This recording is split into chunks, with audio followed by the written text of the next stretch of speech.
Hello guys, my name is Rachna Rawani. Welcome to Bycam tutorial. आज के lecture में हम किंगडम फंजाई के ऊपर डिस्कस करेंगे। इसके प्रीवियस लेक्चर में हमने किंगडम प्रोटिस्टा के ऊपर डिस्कस करा था। आज के लेक्चर में हम किंगडम फंजाई के ऊपर डिस्कस करेंगे, जो कि आपके पास एक बहुत ही इंपॉर्टेंट टॉपिक है। फंजाई जैसे ही हम कहते हैं तो वैसे ही आपके दिमाग में कुछ सवाल खड़े होते हैं। फंजाई आपने ब्रेड के ऊपर देखा है। आज रेनी सीजन में फंगल ग्रोथ बहुत ज़्यादा होती है। आपने लेदर शूज़ के ऊपर, लेदर पर्स के ऊपर, या आपने फंजाई फंगस ग्रोथ को या फंजाई की ग्रोथ को आप मोस्टली रेनी सीजन में सबसे ज़्यादा देख सकते हो, क्योंकि इस रेनी सीजन में इनकी फेवरेबल कंडीशन होती है ग्रोथ के लिए, क्योंकि इसमें टेम्परेचर भी हाई होता है और ह्यूमिडिटी भी ज़्यादा होती है। तो ये इनके लिए ग्रोथ के लिए फेवरेबल कंडीशन होती है। आप ब्रेड के ऊपर हल्का सा पानी लगा दीजिएगा, उसे छोड़ दीजिएगा, फंगल ग्रोथ बहुत जल्दी हो जाएगी रेनी सीजन में। तो इस तरीके से आपने फंगस को देखा है बहुत सारी चीज़ों में लगते हुए, तो उसको हम फंजाई कहेंगे। फंजाई क्या होती है, हम इसको नेकेड आई से नहीं देख सकते। वैसे मोस्टली अगर आपको इनकी डिटेल स्टडी करनी है तो ये माइक्रोस्कोप की मदद से हम इनकी डिटेल स्टडी कर सकते हैं।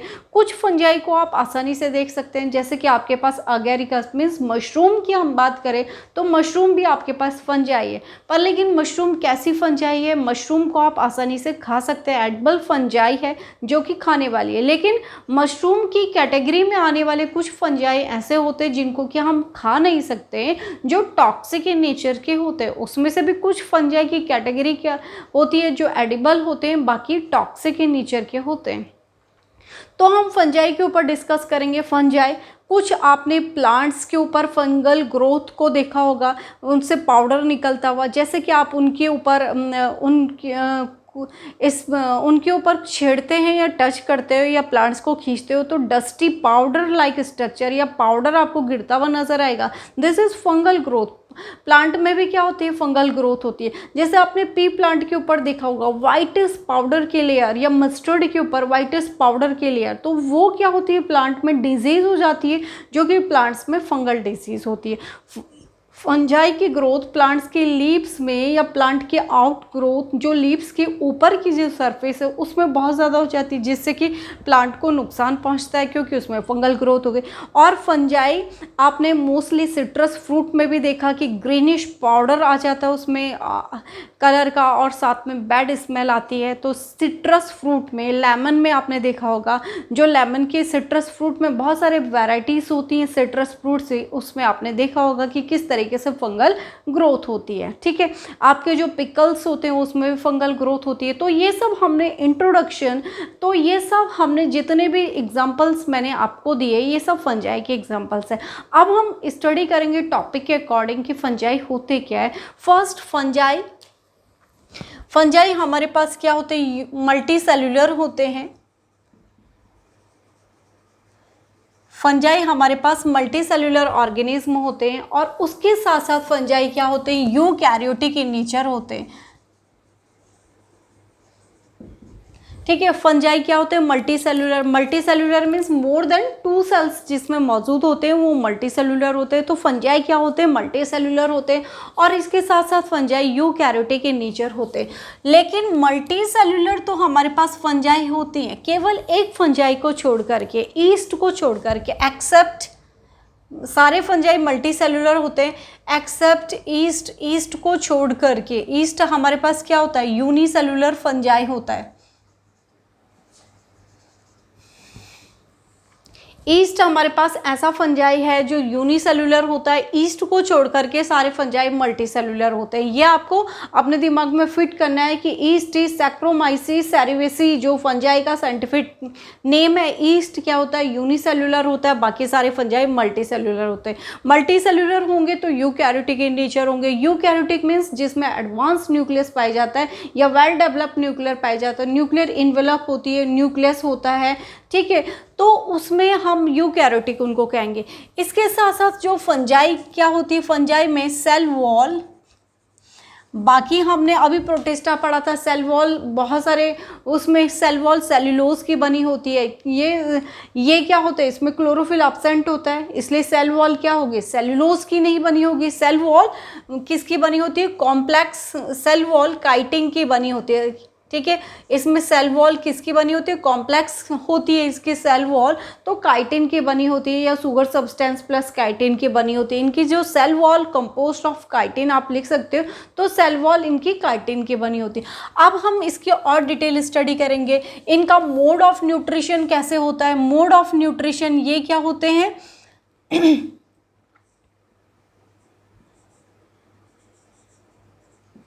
ये हेट्रोट्रॉपिक इन नेचर होते हैं, ये हेट्रोट्रॉपिक इन नेचर होते हैं। इसके साथ साथ ये पैरासिटिक इन नेचर होते हैं और इनको हम सैप्रोफिटिक भी कहते हैं। देख लीजिएगा, इतना बोला, ये हेट्रोट्रॉपिक मोड ऑफ न्यूट्रिशन को शो करते हैं, पैरासिटिक इन नेचर होते हैं और सैप्रोफिटिक्स होते हैं। अब इन तीनों का एक्सप्लेनेशन आपको करना है। हेट्रोट्रॉपिक क्या होते हैं, हेट्रोट्रॉपिक वो होते हैं जो कि अपने फूड के लिए अदर ऑर्गेनिज्म पर डिपेंड होते हैं, उनको हम हेट्रोट्रॉपिक कहते हैं। जब फंजाई भी दूसरे ऑर्गेनिज्म के ऊपर अपने फूड एंड शेल्टर दोनों के लिए ग्रो करेगी तो उसको हम हेट्रोट्रॉपिक कहते हैं। जो अपने फूड की खुद से सिंथेसाइज नहीं कर पाता उनको हम हेट्रोट्रॉपिक कहते हैं। दूसरा पैरासिटिक, फंजाई क्या होती है, पैरासिटिक इन नेचर होती है। पैरासिटिक मीन्स जो कि किसी दूसरे ऑर्गेनिज्म में, मीन्स होस्ट के ऊपर ग्रो करती है। होस्ट क्या हो सकता है, हमारे ऊपर अगर हमारे बॉडी में फंगल ग्रोथ हो रही है, ह्यूमन के बॉडी में भी फंगल ग्रोथ होती है, फंगल डिजीज हो जाती है तो पैचेस बनने लग जाते हैं। जहाँ पर फोल्डेबल स्किन होती है हमारे पास तो वहाँ पर पैचेस बनने लग जाते हैं, तो फंगल रिंग वॉर्म इन्फेक्शन जिसको आप कहते हैं, तो फंगल ग्रोथ होती है, ये फंजाई की वजह से ही होती है, तो ये डिजीज होती है। तो फंगल मतलब होस्ट मीन्स जिसके ऊपर वो ग्रो करती है और जिसको हार्म करेगी वो होस्ट है, ठीक है। तो parasitic in nature means fungi क्या होती है, दूसरे के ऊपर ग्रो कर रही है तो उसको हम पैरासाइट कहते हैं, पैरासिटिक इन नेचर कहते हैं। होस्ट मीन्स जिस ऑर्गेनिज्म के ऊपर वो रह रही है उसको हम होस्ट कहते हैं, ठीक है। आप सैप्रोफिटिक का मतलब क्या होता है, सैप्रोफिटिक वो ऑर्गेनिज्म होते हैं जो डेड एंड डिकेइंग मटेरियल के ऊपर ग्रो करती हैं और स्ट्रॉ के ऊपर या लीव्स के ऊपर, ठीक है, सड़ी गली पत्तियों के ऊपर, सड़ी गली पत्तियों के ऊपर, लीव्स के ऊपर, और जो हमारे पास वुड होती हैं जो भीग जाती हैं या ख़राब हो जाती है, सड़ने की कंडीशन में आ जाते हैं, उनके ऊपर ये मोस्टली ग्रो करती है, ठीक है। तो डेड एंड डिकेइंग मटेरियल तो ये सारे आ जाते हैं, जो आपके पास पत्तियाँ होती हैं पुरानी होते चली जाती हैं, डेड कंडीशन में होती है, डिकेइंग होने लग जाते हैं, तो उनके ऊपर मोस्टली हमारे पास ये फंजाई क्या करते हैं, ग्रो करती है। तो इसको हम सैप्रोफिटिक कहते हैं। जो डेड एंड डिकेइंग मटेरियल के ऊपर ग्रो करती है उनको हम सैप्रोफाइट्स कहते हैं। सैप्रोफाइट्स में आपने रेनी सीजन में मोस्टली देखा होगा कि मोस्टली रेन हो रही है, बारिश हो रही है और नीचे लीव्स भी गिरी हुई हैं, तो उनके ऊपर छोटे छोटे फंजाई के ग्रोथ होते हुए आपने देखी है। और आपके पास लेदर शूज़ को रख दीजिएगा आप भीगे हुए, कभी अंदर रख दीजिएगा, रेनी सीजन हो रही है तो उनके ऊपर आप फंगल ग्रोथ आसानी से देख सकते हो। और आप अपने किसी भी फूड आइटम्स को खुला रख दीजिएगा, बना हुआ खाना, ठीक है, रेनी सीजन में, उसके ऊपर आप फंगल ग्रोथ आसानी से देख सकते हो। तो ये क्या होती है, डेड एंड डिकेइंग मटेरियल के ऊपर ग्रो करती है, इसलिए सैप्रोफिटिक इन नेचर होती हैं, ठीक है। तो ये सारा हमने फंजाई के ऊपर डिस्कस करा। अब हम डिस्कस करते हैं कि क्या फंजाई, कुछ फंजाई क्या होती हैं, कुछ फंजाई एडिबल इन नेचर होती है, मतलब कुछ फंजाई को हम खा सकते हैं, लेकिन कुछ फंजाई क्या होती है कि जिनको कि हम खा नहीं सकते हैं, टॉक्सिक इन नेचर होती हैं, ठीक है। तो मशरूम आपके पास ऐसी फंजाई है, ठीक है। मशरूम की कैटेगरी में बहुत सारे फंजाई ऐसे होते हैं, जैसे ऑस्टर मशरूम होती है, बटन मशरूम जिसको आप कहते हो, ठीक है। तो मशरूम एक ऐसी फंजाई होती है, इसमें न्यूट्रिशनल वैल्यू हाई होती है, प्रोटीन होती है, मिनरल्स होते हैं। तो मशरूम एक ऐसी फंजाई होती है जिसको कि आप आसानी से खा सकते हो, ठीक है। और अदर जो अगैरिकस, इस मशरूम अगैरिकस की कैटेगरी में हम मशरूम को कंसीडर करते हैं, तो आपके पास ये एडिबल फंजाई होती है। अब देखेंगे हम फंजाई, कुछ फंजाई क्या करती है, सिम्बायोटिक रिलेशनशिप को शो करती है।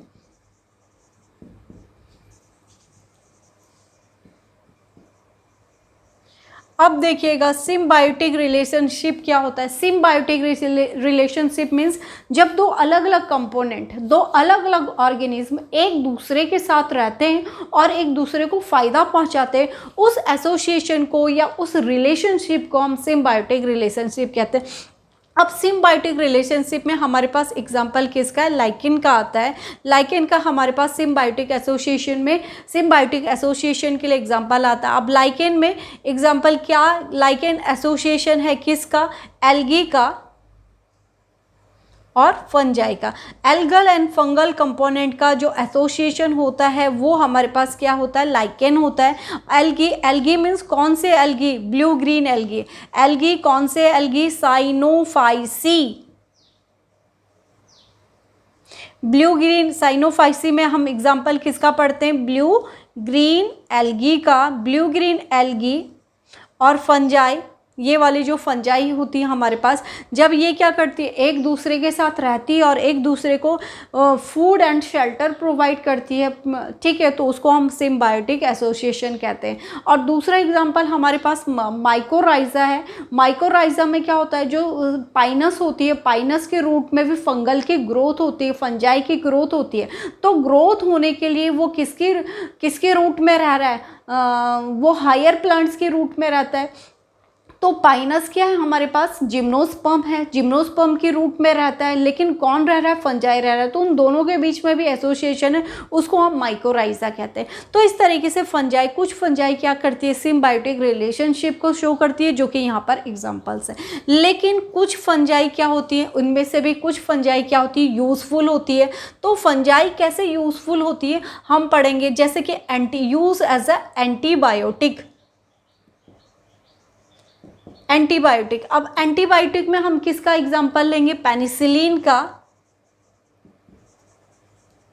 पेनिसिलिन का, पेनिसिलिन क्या है हमारे पास, एंटीबायोटिक है।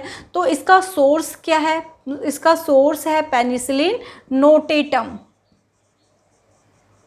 पेनिसिलिन का सोर्स क्या है, पेनिसिलिन नोटेटम, एक जो फंजाई होती है जिसको हम मोल्ड भी कहते हैं। ये एक ऐसी फंजाई है जिसको कि हम यूज़ करते हैं एज अ एंटीबायोटिक या एज अ मेडिसिन, ठीक है। तो सबसे पहले वर्ल्ड में जब वर्ल्ड वॉर हो रहा था, सबसे पहले इसी एंटीबायोटिक को डिस्कवर किया था। और किसने डिस्कवर किया, अलेक्जेंडर फ्लेमिंग ने इस एंटीबायोटिक को डिस्कवर करा था। वर्ल्ड वॉर में किसी सिपाही को जब ब्लीडिंग हो रही थी, उसका घाव भरने के लिए उन्होंने इस फंजाई को यूज़ करा, तो देखा कि बहुत जल्दी इससे हीलिंग हो गई। उसके बाद यहाँ पर इस एंटीबायोटिक की डिस्कवरी होती है, तो इसको हम पेनिसिलिन नोटेटम कहते हैं। इसका सोर्स है, ये फंजाई से ऑब्टेन होते हैं, फर्स्ट एंटीबायोटिक है, ठीक है। तो ये हीलिंग करती है बहुत फास्ट से, तो इसलिए हम यूज़ एज अ एंटीबायोटिक। और एंटीबायोटिक में हम फंजाई का यूज़ करते हैं। कौन सी फंजाई का यूज़ करते हैं, आपके पास पेनिसिलिन नोटेटम जो हमारे पास फंजाई है, उसका यूज़ हम यूज़ एज अ एंटीबायोटिक करते हैं। अब हम फंजाई, अब दूसरा फंजाई का एग्जांपल हमारे पास ईस्ट है। ईस्ट का यूज़ हम अल्कोहलिक बेवरेज बनाने में करते हैं। अल्कोहलिक बेवरेज मीन्स जितने भी अल्कोहलिक पेय पदार्थ होते हैं, फर्मेंट करने के लिए भी हम ईस्ट का यूज़ करते हैं। जैसे अल्कोहलिक पेय पदार्थ में बियर, विस्की, ये सारे आ जाते हैं, तो इनको फर्मेंट करने के लिए भी हम ईस्ट का यूज़ करते हैं। दूसरा बेकरी इंडस्ट्री में, ठीक है, बेकरी इंडस्ट्री में और अल्कोहलिक इंडस्ट्री में, ठीक है, अल्कोहल को बनाने में, ठीक है, अल्कोहलिक इंडस्ट्री में और बेकरी इंडस्ट्री में हम इस ईस्ट का यूज़ करते हैं डो को फर्मेंट करने में। जैसे आपके पास पिज़्ज़ा बनाने के लिए, आपके पास इडली, डोसा, जितने भी आपके पास ये प्रोडक्ट होते हैं, उनमें हम ईस्ट का यूज़ करते हैं उसको फर्मेंट करने में, ठीक है। तो इसका ये यूज़ पढ़ लिया हमने। उसके साथ साथ कुछ फंजाई ऐसी होती है जो डिजीज़ को कॉज करती है, ह्यूमन बीइंग में भी, प्लांट्स में भी और एनिमल्स में भी। तो फंगल डिजीज़ बहुत सारी होती है। मैंने फंगल डिजीज़ सिट्रस कैंकर का भी आपको एग्जांपल दिया, जो फंगल डिजीज़ होती है, ठीक है। सिट्रस फ्रूट में ग्रीनिश पाउडर टाइप का ऊपर से पैचेस बन जाते हैं, तो वो फंगल डिजीज़ है। मैंने आपको पी प्लांट का एग्जांपल दिया, उसके ऊपर पाउडरी सब्सटेंस की लेयर जम जाती है, जैसे आप उसको छेड़ोगे तो वो पाउडर नीचे गिरता है। ऐसे मस्टर्ड के ऊपर भी होता है, तो वो सारे डिजीज़ को कॉज करता है। ह्यूमन बीइंग में फंगल इन्फेक्शन होता है, जिसको कि आप रिंगवॉर्म कहते हैं, पैचेस बन जाते हैं, ठीक है। तो कुछ फंजाई क्या करती है, ये तो इसके यूजफुल इफेक्ट है, तो ये कुछ फंजाई क्या करती है, कुछ फंजाई डिजीज़ को कॉज करते हैं। ये सारे टॉपिक हमने फंजाई से रिलेटेड पढ़ा। अब हम लास्ट में पढ़ते हैं कि फंजाई में रिप्रोडक्शन कैसे होता है। फंजाई में एसेक्सुअल टाइप का रिप्रोडक्शन होता है। अब रिप्रोडक्शन कैसे होती है फंजाई में रिप्रोडक्शन बर्डिंग की मदद से होता है। किसकी मदद से? बर्डिंग मीन्स सपोज ये आपके पास फंजाई है और इसमें ये बर्ड है, ठीक है, और धीरे धीरे करके इस बर्ड से क्या होता है, दूसरा बर्ड निकल गया, इसकी आउट ग्रोथ लाइक सब्सटेंस, और इसमें चेन लाइक इससे ये चेन लाइक सब्सटेंस वो होते हैं। तो इससे आप कई नए ऑर्गेनिज्म तैयार हो जाते हैं। तो इस तरीके से इसमें बर्डिंग होती है, इनके आउटग्रोथ से कई नए ऑर्गेनिज्म आप इनसे तैयार कर सकते हो। तो बर्डिंग इसमें रिप्रोडक्शन की प्रोसेस होती है। तो फंजाई में बर्डिंग की हेल्प से क्या होता है, रिप्रोडक्शन की प्रोसेस होती है। तो आज के टॉपिक में हमने फंजाई टॉपिक को कवर किया। फंजाई क्या होती है, कलरफुल नहीं होती है, इसमें ग्रीन पिगमेंट नहीं होता, क्लोरोफिल एब्सेंट होता है। तो अपने फूड के लिए ये डेड एंड डिकेइंग प्लांट के ऊपर ग्रो करती है और वहाँ से मिनरल्स सॉइल से और एब्जॉर्व करती हैं। और क्या होती है, कुछ फंजाई क्या होती है, यूज़फुल होती है, कुछ फंजाई हार्मफुल होती है। मोड ऑफ न्यूट्रिशन हेट्रोट्रॉपिक होता है, parasitic and saprophytic in nature होते हैं। सेल वॉल इनकी कॉम्प्लेक्स होती है, जो कि काइटिन सुगर की बनी हुई होती है, ठीक है। यूकैरियोटिक मल्टीसेलुलर इन नेचर के होते हैं। मशरूम एडिबल फंजाई है, जो कि बहुत ही न्यूट्रिशन वैल्यू को रखे हुए हैं। सिम्बायोटिक रिलेशनशिप को शो करती है। फंजाई यूज़फुल भी होती है, हार्मफुल भी होती है, वो हमने डिस्कस करा। आई थिंक स्टूडेंट आपको लेक्चर समझ में आया होगा। तो प्लीज़ चैनल को लाइक एंड सब्सक्राइब जरूर करें और अपने फ्रेंड के साथ शेयर कीजिएगा, कमेंट बॉक्स में मैसेज कीजिएगा। इससे मोटिवेशनल सपोर्ट होता है कि आपको लेक्चर किस तरीके से समझ में आ रहा है। तो थैंक यू।